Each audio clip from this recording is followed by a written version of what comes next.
lógico, teve um cocô, sei lá, um cagar, alguma coisa assim, que daí teve um... Aí, opa, risada. Aí começou, aí começaram a rir. E começaram a rir de cada piada que eu fazia. Fazia uma piada, ria. Fazia uma piada, ria. Aí o Bira riu. Aí acabou. Aí eu olhei pro lado, o Jô tava rindo. Aí carimbou, né? E aí, aí eu lembro assim, eu tava tão louco fazendo que eu lembro dessa imagem assim, eu fora de mim, me assistindo, eu me vendo fazer aquilo, eu olhando a plateia rindo, e aí eu lembro nesse momento a ficha caindo finalmente. Para usar essa expressão do século XII a.C. A ficha caiu. Ali eu olhei e falei, entendi. É isso que eu quero fazer da vida. As pessoas rirem. Eu quero fazer as pessoas darem risada. Eu sei fazer isso. E é assim que eu me sinto inteiro. Então, eu nem pensei, eu quero ser ator. Eu pensei, eu quero fazer os outros rirem. E aí terminou, todo mundo riu. O Jô veio, que coragem, você vai pra lá pro teu lugar e tal. Porque noção não tem, né? Parabéns para colar pela coragem. Isso eu gravei em junho. E aí eu gravei...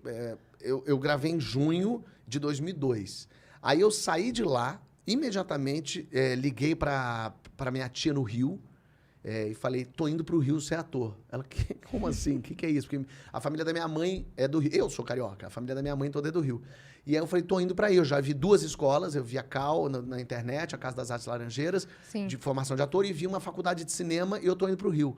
Ela, mas você falou com seus pais já? Eu falei, não. Ela falou, meu Deus, mas você não pode fazer, vai parecer que eu que tô falando pra você vir pra cá. Eu falei, não, eu tô indo, eu vou arranjar uma casa. E aí minha tia falou, não, você vai morar aqui comigo, eu vou dar um jeito aqui. Eu falei, não, mas não precisa, não, claro que você vai morar aqui, mas fala primeiro com seus pais. E aí eu fui avisando as pessoas, eu deixei meus pais por último, e foi muito curioso, porque esse meu jeito de ser, de fazer teatro, de ser engraçado, de narrar coisa, de fazer a monga, meus pais não faziam a menor ideia disso. Então, quando eu falei pra eles... Em casa você não era assim? Não, eles tomaram um susto. É como se agora a Cris amanhã falasse pra você, então, eu vou virar veterinária, tô indo embora. Aí você vai falar, mas da onde? Não, eu tenho uma clínica há 8 anos. Há 8 anos eu cuido de cavalos, eu castro boi. Aí você, caralho, como assim?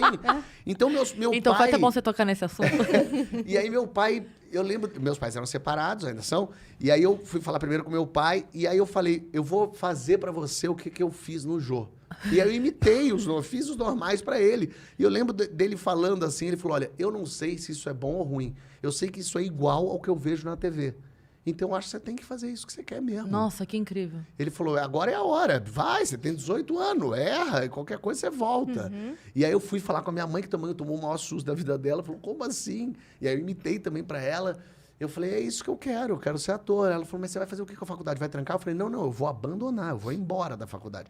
Não, mas é bom ter, eu lembro das minhas tias falando, não, mas não é melhor de repente, porque lógico, você não incentiva nenhum jovem a ir embora e largar tudo. Você bom ter um plano B. Cara, é bom ter um plano B. Eu falei, não, vocês não estão entendendo.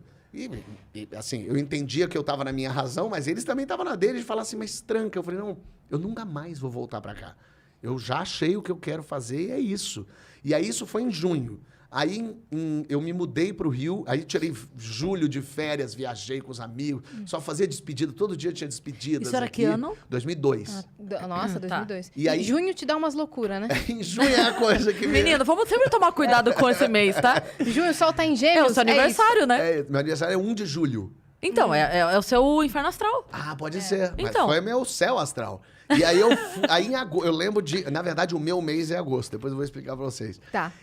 Aí eu fui louco, né? pra agosto, eu fui pro Rio, eu cheguei no domingo à noite, eu fui de carro, levando minhas tralhas todas.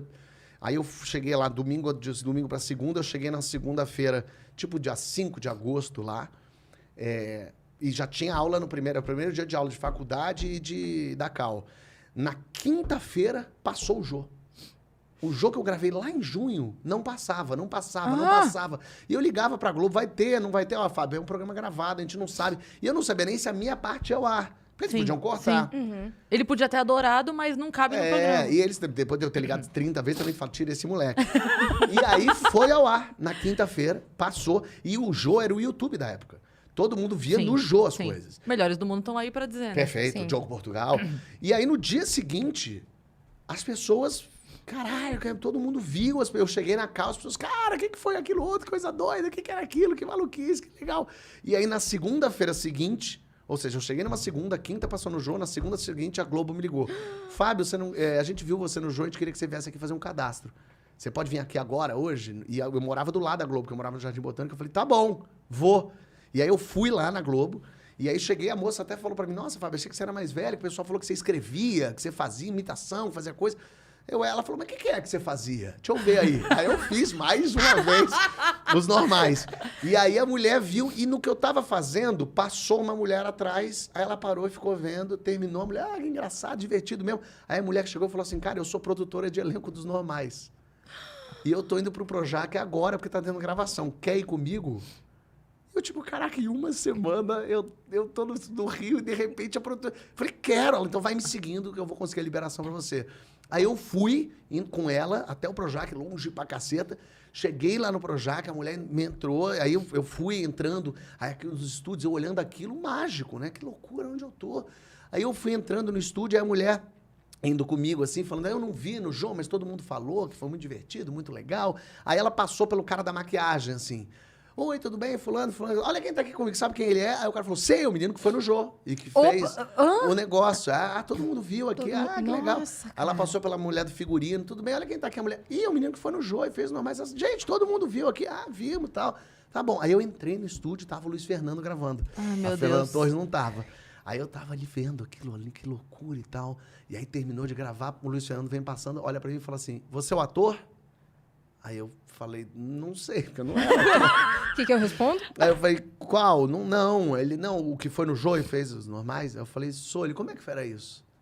E aí eu fiz os normais. Pro Luiz Fernando Guimarães. Pro Luiz Fernando Guimarães. E é muito doido, porque eu não imitava. Eu Sim. imitava, assim, o jeito. O texto tinha um DNA dos normais, que eu amava mais do os personagem normais. do que imitar ele de pessoa. Eu expliquei isso, me fiz ali a imitação, juntou a equipe pra ver. E aí terminou, ele achou, você tem mais textos e tal? Aí eu tinha levado uns textos. Ele, Eu deixa imprimi assim, pro João, mas tudo bem.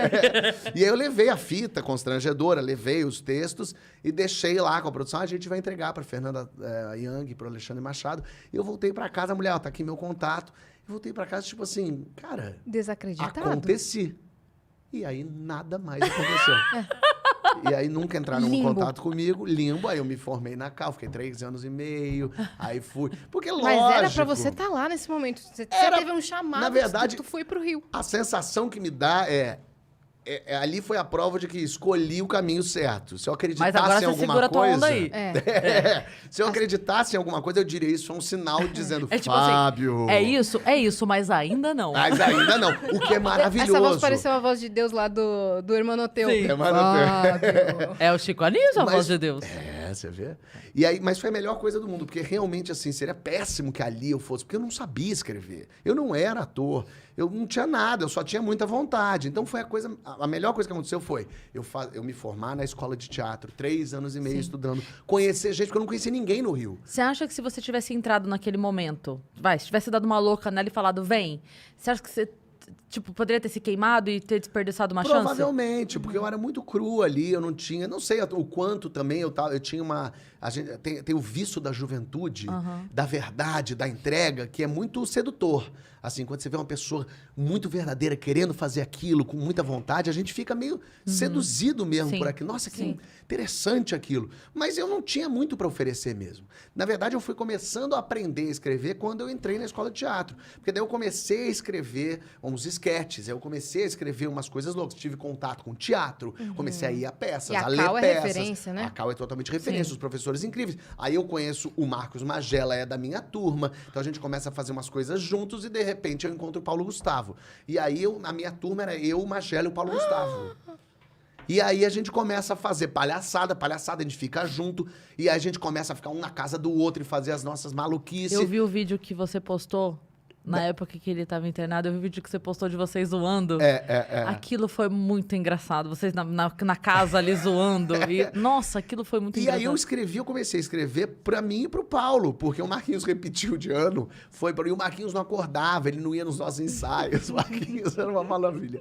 E aí eu e o Paulo comecei a escrever. Eu ia à noite, a gente estudava à noite, eu levava os escritos, porque não tinha WhatsApp. Então eu imprimia em casa e chegava lá, Paulo, olha o que eu escrevi pra gente. Você é uma advogada com hipocondríaca e eu sou um mendigo, vai. E aí o Paulo lia ali na hora, a turma juntava pra ler e a gente fazia umas leituras. E o Paulo falava, não, isso aqui tem que ser desse jeito. Eu mexia para no dia seguinte levar. E a gente começava a trocar umas ideias e gravar umas coisas de esquete. E eu escrevia tanto esquete que daí umas outras... Porque daí eu e o Paulo viramos meio um acontecimento na escola. Porque eram os meninos engraçados, ficavam o tempo todo fazendo alguma coisa. Então as pessoas começaram, as outras turmas que tinham acabado de entrar, começaram a querer fazer textos meus. Então eu escrevi uns esquetes para as turmas de teatro. Caramba! E eu era um aluno, então foi um acontecimento. Então isso foi uma maravilha, conhecer essa gente toda. E aí eu me formo na escola de teatro em 2005, com o Paulo, fazendo a mesma peça que o Paulo, fazendo o mesmo personagem.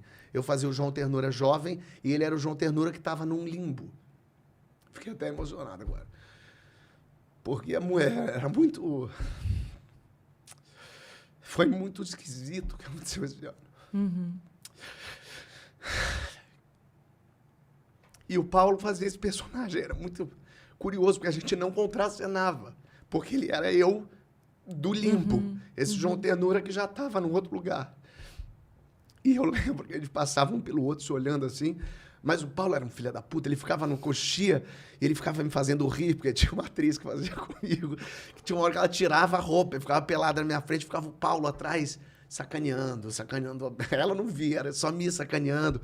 E a gente fazia esse mesmo personagem, então era muito, muito louco, assim. A gente se forma em março e em maio a gente estreia uma peça nossa, que eu fiz com ele, como eu e ele éramos uma dupla, e eu escrevi a peça chamada Infraturas, eram 8 esquetes, que eram os esquetes que a gente fazia para as pessoas, que a gente já tinha feito em Cabo Frio, tinha um festival de esquetes, a gente tinha feito lá um dos esquetes, que era do Ovo, que foi muito curioso, porque era uma coisa muito louca, assim, éramos nós dois, assim, fazendo um humor, a gente se dava muito, e a gente fazia uma coisa que chamava muita atenção. E a gente foi fazendo esse festival de sketch, as pessoas ficaram loucas com a gente fazendo o Ovo, uma coisa meio maluca, assim, o texto... Eles funcionavam muito bem. Muito. Juntos. E aí eu lembro que quando no final das apresentações todas, eles diziam quem são os finalistas. E aí tinham lá os 10 finalistas, e a gente não estava entre os finalistas, porque a gente era comédia, obviamente comédia jamais estaria entre os finalistas. E a plateia ficou revoltada. A plateia começou, ué, não tá o ovo, não tá o ovo, todo mundo começou, ovo. Aí a gente tava lá do lado de fora, trouxeram a gente, as pessoas, o ovo. E aí os organizadores não sabiam o que fazer. E aí, gente, vocês querem o ovo? E todo mundo, Então tá, então eles estão na final também, todo mundo, E aí botaram a gente na final daquele troço, e a gente achando uma graça louca, ficando na casa do Marquinhos, que o Marquinhos tinha casa em Cabo Frio, com a família de Cabo Frio, então a gente ficava na casa dele. Ele não via porque ele não acordava. Tipo isso. E a gente ficava lá, então assim... Foi muito louco isso, assim. Então, conhecer essa gente toda, porque daí eu vou formando o meu time também. Sim, as pessoas que eu conheço. Eu acho que isso que é muito importante de uma faculdade, é você fazer as amizades da tua área. Porque os meus amigos todos de São Paulo, que sou amigo até hoje, mas um é engenheiro, outro é advogado, outro é administrador. Que é bom também, humorista conhecer advogado é sempre bom, a gente sempre gosta. Bom. Mas eu não era a minha turma, e de repente eu faço a minha turma. Eu tô no teatro com o Paulo Gustavo, tô ali com o Marquinhos do lado sempre, e conhecendo gente. E quem estuda teatro geralmente é porque realmente vai seguir naquilo. Médio, sabia que não? A gente, na nossa turma, provavelmente 70% um era dentista, um era médico, um era não sei o quê. Mas assim, talvez tivesse o sonho de fazer, mas a vida é muito dura, não dá pra você... Eu tive a sorte, eu era super privilegiado, eu morei na casa da minha tia, não precisei pagar conta nenhuma, meus tios pagavam todas as contas pra mim. Então eu podia ficar escrevendo esquetes de madrugada, e acordar tarde, fazer cursos e ficar fazendo maluquice com o Paulo Gustavo, entendeu? E uma outra coisa que acontece também é que, diferente de outras profissões, o ator mediano, o artista mediano, ele não consegue se sustentar tão bem. O que eu digo assim, um dentista pica, ok, ele vai ser muito pica, mas um dentista mediano, ele se sustenta legal. O artista é mais difícil se sustentar. Ele Sendo tá mediano, aí, exato, ele vai fazer, mas é muito mais difícil, né? Então, quando você conhece gente, é uma maravilha. É uma porque maravilha. Você conhece... Geralmente, quando eu vou assistir peça, eu adoro assistir peça de teatro, mas 80% de peças de teatro são horríveis. É horrível o teatro. Mas eu amo, eu sento na primeira fila, eu gosto até do sofrimento. E aí, geralmente... É gostoso mesmo, né? Eu amo. Você gosta de ver Open Mic? Como é que é? Open Mic, você gosta de Eu assistir? fico com aflição. Você fica mal, eu fico com aflição. Me dá agonia, mas eu vejo. Mas aí,